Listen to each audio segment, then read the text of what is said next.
গত 2 মাস ধরে চলা রুদ্ধশ্বাস লড়াইয়ের আজ অন্তিম লগ্ন। 2026-এর পশ্চিমবঙ্গ বিধানসভা নির্বাচন কি বাংলার ইতিহাসে এক নতুন অধ্যায় লিখতে চলেছে? কি বলছে আজকের দ্বিতীয় দফার ভোটের পর যে এক্সিট পোল, সেটা কি বলছে? এখনকার আলোচনা ওই বিষয়টি নিয়ে। এতদিন বিভিন্ন সংস্থা ওপিনিয়ন পোল করেছে। আজ দ্বিতীয় পর্বের ভোট মিটে যাওয়ার পর শুরু হয়েছে এক্সিট পোল, বুথ ফেরত সমীক্ষা। এবং বেশ কৌতূহলের কথাটা কি জানেন?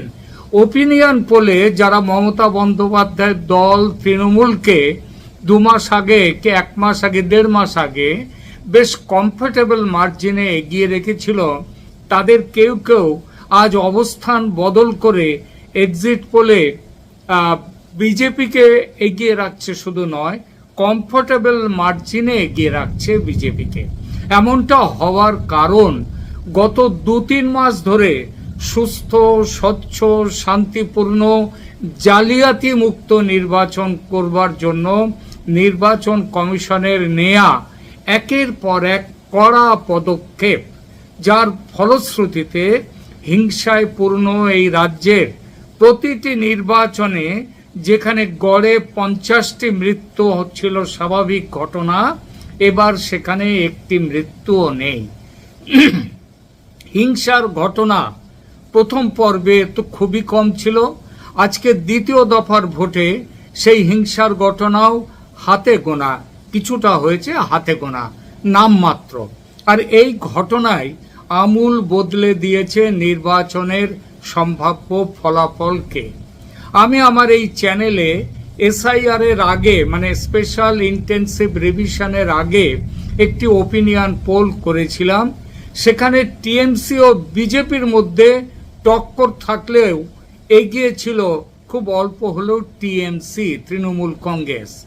এরপর এসআইআর শেষ হওয়ার মুখেও আমি একটি ওপিনিয়ন পোল করি, বোধহয় মনে পড়ছে 21শে মার্চ কি তারপরে হবে, হ্যাঁ ওই সময়ই করি। সেখানে বিজেপিকে দিয়েছিলাম 159 প্লাস মাইনাস 10, অর্থাৎ 149 থেকে 169টি আসন। আর আজ দ্বিতীয় দফার ভোটের পর আমার এক্সিট পোল বলছে না, আমারটা এখন বলবো না, বলবো একদম শেষে। তার আগে প্রধান কয়েকটি সংস্থা এক্সিট পোল যারা করেছে তারা কি বলছে বলি সে কথা। তারা কি বিজেপিকে এগিয়ে রাখছে? রাখলে কতটা এগিয়ে?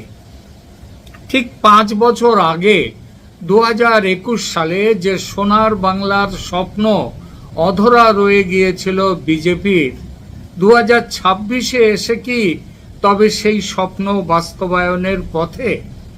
আজ সন্ধ্যা 6:30টার পর থেকে একের পর এক বুথ ফেরত সমীক্ষা বা এক্সিট পোল যখন সামনে আসতে শুরু করেছে, তখন রাজনৈতিক মহলে একটাই শব্দ ঘোরাফেরা করছে, সেটা হলো পরিবর্তন। কি এবার পরিবর্তনের পরিবর্তন কি হতে চলেছে?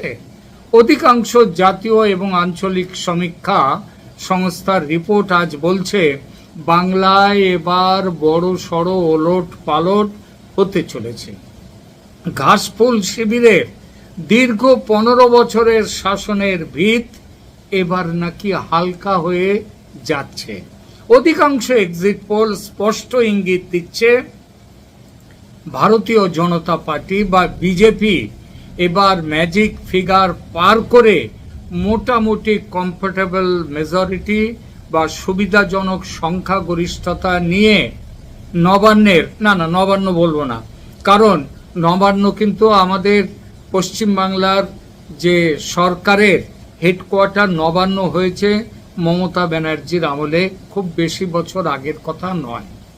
আবার আমার ধারণা এই সরকার ফিরে আসবে আবার রাইটার্স বিল্ডিংসে, কিংবা আরো কাছাকাছি এদিকে সল্ট লেকের দিকে, নিউ টাউনের দিকেও চলে আসতে পারে, সেটা পরের প্রশ্ন।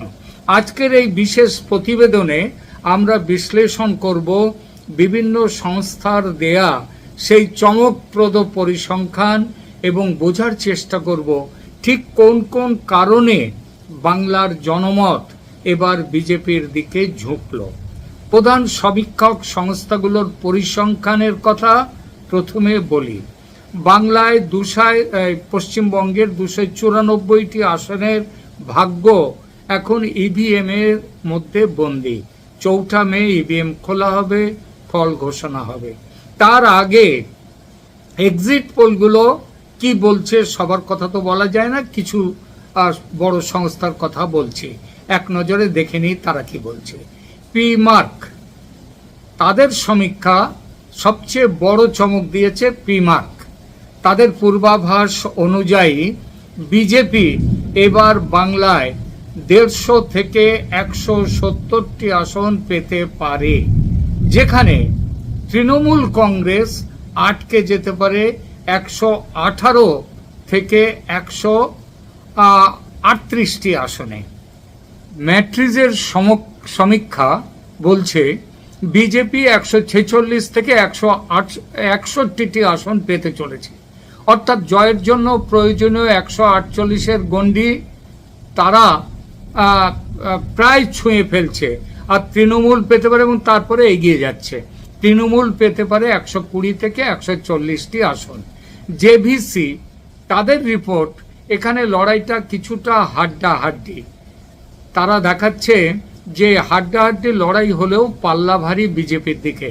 তারা বিজেপিকে দিচ্ছে 138 থেকে 159টি আসন, আর তৃণমূলকে দিচ্ছে 131 থেকে 152টি আসন।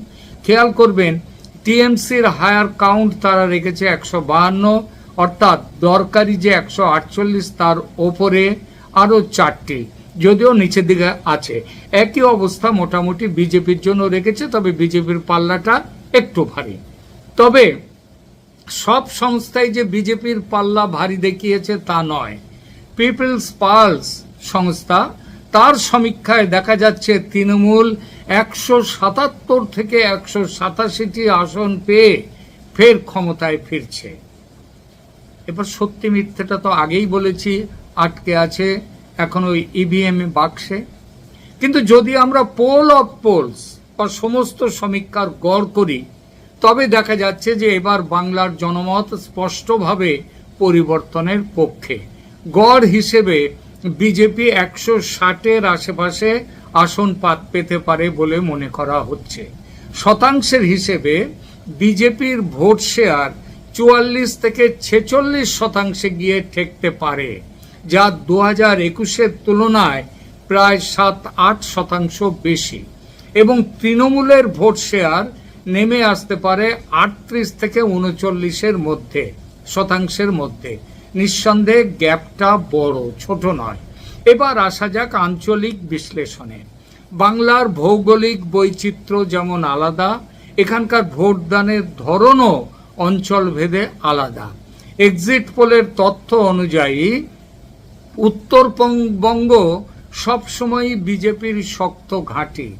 সমীক্ষা বলছে এবার উত্তরবঙ্গের 54টি আসনের মধ্যে 45 থেকে 48টি আসনই পেতে পারে বিজেপি।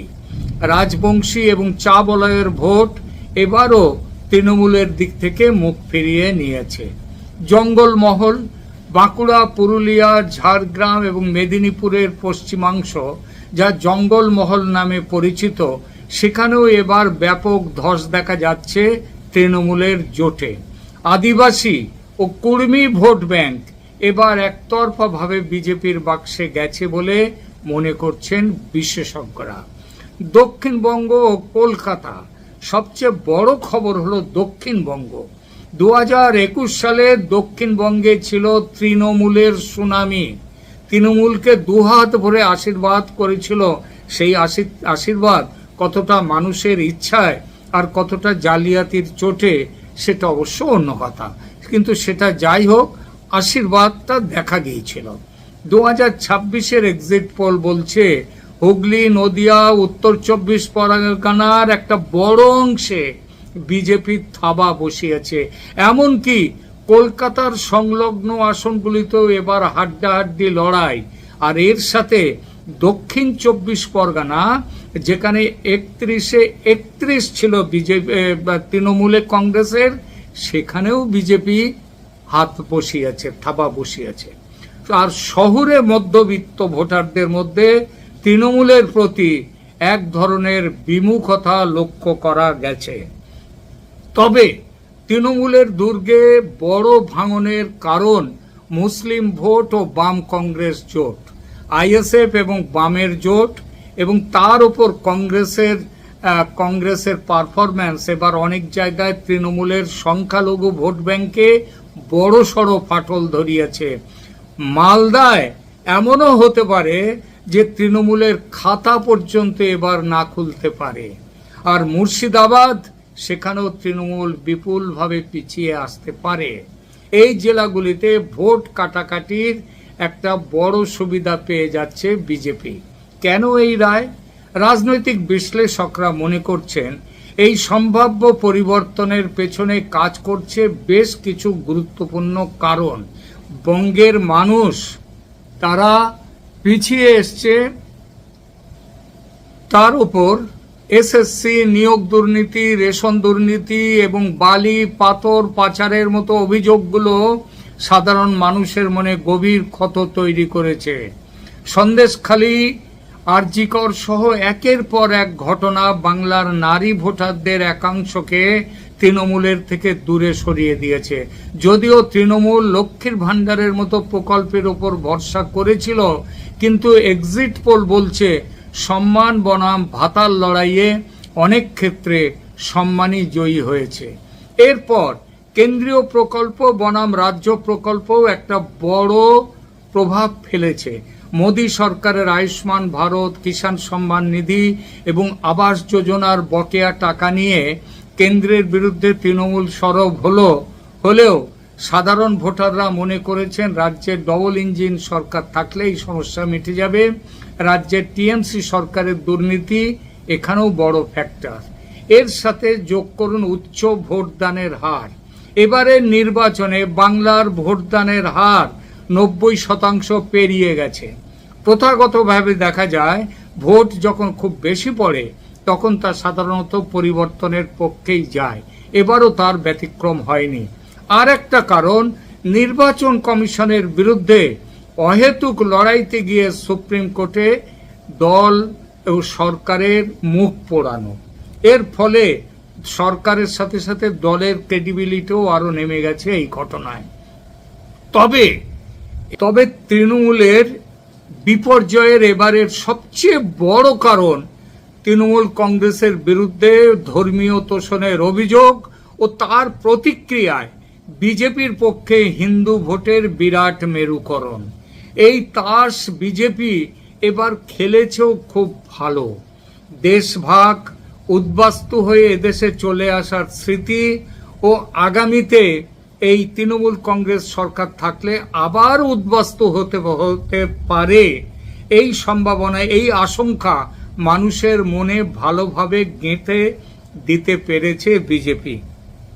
তবে একটা কথা মনে রাখা জরুরি, এগুলো স্রেফ এক্সিট পোল বা বুথ ফেরত সমীক্ষা, এটি চূড়ান্ত ফলাফল নয়। 2021 সালেও কিছু সমীক্ষা বিজেপিকে ক্ষমতায় বসিয়েছিল, কিন্তু 2রা মে দেখা গিয়েছিল অন্য ছবি। মমতা বন্দ্যোপাধ্যায়ের ব্যক্তিগত ক্যারিশমা, তৃণমূলের নিচুতলার সংগঠন প্লাস ভোট ম্যানেজমেন্ট বা ভোট জালিয়াতি বিজেপির বাড়া ভাতে ছাই দিয়েছিল। নির্বাচন কমিশনের সৌজন্যে এবার সেটা হতে পারেনি। তবে তৃণমূল শিবিরের দাবি, এক্সিট পোল সবসময় সাধারণ মানুষের সঠিক পালস ধরতে পারে না। বিশেষ করে গ্রামীণ বাংলার মহিলা ভোটাররা যারা সাইলেন্ট ভোটার, তারা নাকি মমতা বন্দ্যোপাধ্যায়ের উপরেই আস্থা রেখেছেন তৃণমূলের দাবি। সেটা যে একেবারে ভুল তা নয়, তবে এটাও ঠিক 21-এ সেই সাপোর্ট যতটা কাজ দিয়েছিল এবার তা পারেনি। এর কারণ টিএমসির মাসে 1,500 লক্ষ্মীর ভাণ্ডারের পাল্টা বিজেপির মাসে 3,000 অন্নপূর্ণা যোজনা, এটা ডবল লাভের। বিজেপি এবার অনেক বেশি সুশৃঙ্খল। সব জায়গায় বুথ স্তর পর্যন্ত যে তাদের সংগঠন একেবারে প্রচন্ড শক্ত ছিল তা বলবো না, তবে অনেক বেশি সক্রিয় ছিল। আরএসএস এর গ্রাউন্ড নেটওয়ার্ক এবং গ্রাউন্ড ওয়ার্ক এবং কেন্দ্রীয় নেতাদের সফর, মানে কার্পেট বোম্বিং শেষ পর্যন্ত কাজে লেগেছে। এবং তার সঙ্গে শুভেন্দু অধিকারীর নেতৃত্ব তার নিজের জেলায় সীমাবদ্ধ না থেকে গোটা রাজ্যের প্রভাব ফেলেছে।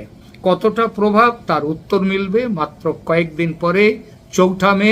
তবে দেখা যাচ্ছে আপাতত যে সে প্রভাব ভালোই ফেলেছে। এবার আসি আমার নিজস্ব এক্সিট বলে রাখা ভালো। আমার ডেটাবেস তৈরি মূলত তথ্য পরিসংখ্যানের ওপর ভিত্তি করে। বুথ ফেরত মানুষের সঙ্গে খুব বেশি যে কথা বলতে পেরেছি তা নয়, 1000-2 মানুষের সঙ্গে কথা বলেছি। সব মিলিয়ে কথা বলেছেন আমার টিম। তারা উত্তর থেকে দক্ষিণ সব অঞ্চলেই ছড়িয়ে ছিটিয়ে। আমার এক্সিট পোল প্রথম দফার 152টি আসনে বিজেপিকে দিয়েছে 92 থেকে 102 আসন, টিএমসি 38 থেকে 46, কংগ্রেস 8 থেকে 12, বাম আইএসএফ জোট 1 থেকে 3। এটা প্রথম দফার জেলাগুলোর ফল। আজকের দ্বিতীয় দফায় 142টি আসনের ফলাফল আমার এক্সিট পোল অনুযায়ী এরকম: বিজেপি 72 থেকে 82টি আসন, টিএমসি 54 থেকে 64টি, বাকিটা অন্যান্য।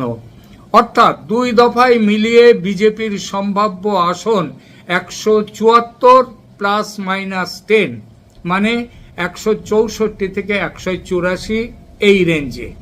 টিএমসি 101 ± 10, মানে 91 থেকে 111 এর মধ্যে। আর তবে এই প্রসঙ্গে একটা কথা বলতেই হয়, আমরা সবাই জানি যে উত্তরবঙ্গে বিজেপির ফলাফল অত্যন্ত ভালো, কিন্তু উত্তরবঙ্গ শুধু নয়, উত্তরবঙ্গ মালদা এবার একটা ভয়ঙ্কর ফল দেবে তৃণমূলের জন্যে। একসময় যে মালদায় তারা রাজ করেছে, সেই মালদা তাদেরকে যদি শূন্য হাতে ফিরিয়ে দেয় তাতেও অবাক হওয়ার মতো নয়, অবাক হওয়ার কিছু নয়। এছাড়া আরো যেমন পূর্ব মেদিনীপুর, যেটা শুভেন্দুর গড়, শুভেন্দু অধিকারী, সেখানেও তৃণমূল খালি হাতেই আসবে বলে আমাদের ধারণা।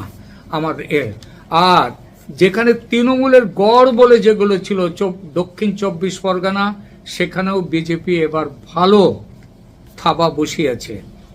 উত্তর 24 পরগনায় তো বিজেপি তৃণমূলকে ছাপিয়ে গেলেও অবাক হওয়ার মতো কিছু নেই, আমার সমীক্ষায় সেইটা বলছে। হুগলি, নদিয়া, এমনকি হাওড়া, যেটা তৃণমূলের দ্বিতীয় দুর্গ বলা হয়, সেখানেও কিন্তু বিজেপি এবার ভালো ফল করতে চলেছে। কলকাতার 11টা আসনের মধ্যে বিজেপি যদি তৃণমূলকে পেরিয়ে চলে যায়, অর্থাৎ 6-এ বিজেপি, 5-এ তৃণমূল আসে, অবাক হবেন না। এবং ইস্ট বর্ধমান, পূর্ব বর্ধমান, সেখানেও তৃণমূলের বিজেপি সেখানে যথেষ্ট ভালো করবে। সব মিলিয়ে বাংলার রাজনীতি এখন এক সন্ধিক্ষণে দাঁড়িয়ে। যদি এক্সিট পোল সত্যি হয়, তবে বাংলার এক দীর্ঘ রাজনৈতিক আধিপত্যের অবসান ঘটবে এবং শুরু হবে এক নতুন জমানায়। তবে সব থেকে বড় যে জিনিসটা হচ্ছে, বাংলায় ভোট শান্তিপূর্ণ হওয়ার রাস্তায় কয়েক কদম এগিয়ে গেল জ্ঞানেশ কুমার এবং নির্বাচন কমিশনের সৌজন্যে। তাদের জন্য একটি স্যালুট। আর যদি এক্সিট পোল ভুল প্রমাণিত হয়, তবে বুঝতে হবে মমতা বন্দ্যোপাধ্যায়ের ভিত এখনো বাংলায় অটুট, কিন্তু সে সম্ভাবনা কোনো এক্সিট পোল বলছে না। একটা এক্সিট পোল, পিপলস পালস, যার কথা বলেছি। তৃণমূলের মাটি মানুষ নাকি বিজেপির সোনার বাংলা, কার দখলে যাবে? আবার বলছি, নবান্ন নয়, কার দখলে যাবে শাসন ব্যবস্থা? রাইটার্স বিল্ডিংও হতে পারে। কার গলায় উঠবে জয়ের মালা, আর কার কপালে জুটবে পরাজয়ের গ্লানি? এখন শুধু 4 মের অপেক্ষা। তেরঙ্গা পতাকায় ঘাসফুল থাকবে নাকি গেরুয়া ঝড়ে উড়বে পদ্ম? সব প্রশ্নের উত্তর দেবে সময়।